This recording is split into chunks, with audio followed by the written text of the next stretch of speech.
大家平安，欢迎收听迦南之声，我是尤伯宏牧师。今天我们5月3号在家会主，我们要来看在痛苦中求告。经文是在以赛亚书的26章1到19节。首先我们要来看金句26章的16节，这样说：上主啊，你曾惩罚你的子民，在痛苦中他们求告你。经文摘要有2个段落，第一段是在预言犹大地的人将唱欢乐的颂歌，第二段是描述信靠上帝人他的祷告。这是一首信靠上帝的诗，有哀歌的形式，因为有直接呼求上帝的话。这诗展望未来2件大事，第一件是耶路撒冷的城墙建造，另外是仇敌的城完全拆毁。先知劝导人信靠上帝，对于他们的未来，因为相信坚心依赖上帝的必得平安。上一段提到素来等候上帝的人将会获得拯救，这是在25章提到的。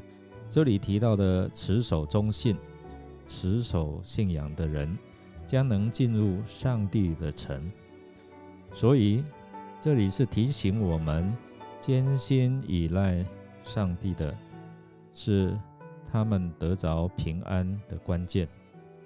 当先知面对生活的现实，挑战信靠上帝的人，面对艰难的环境，信心难免有疑惑，人会怀疑啊。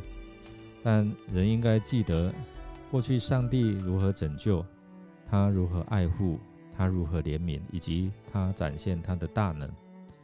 那看起来好像倚靠信心就可以得救，但是在以赛亚时代，可是亚述还有巴比伦帝国这些强权入侵的时代，那谁在那种情况中还能持守信仰，对上帝还能够保持着处于等候的状态呢？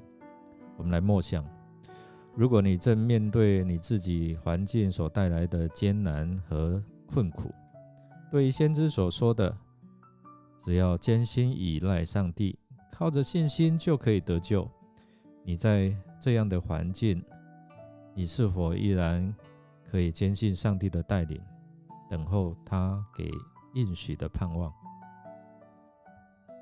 让我们一起来祷告。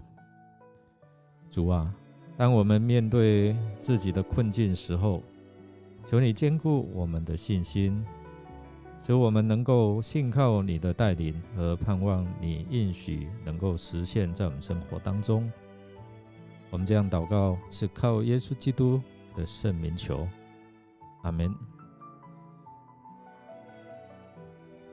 愿你有美好的一天。如果你喜欢我们的节目，欢迎订阅并给我们好评。祝福你的一天充满平安，充满喜乐。我们下次再见。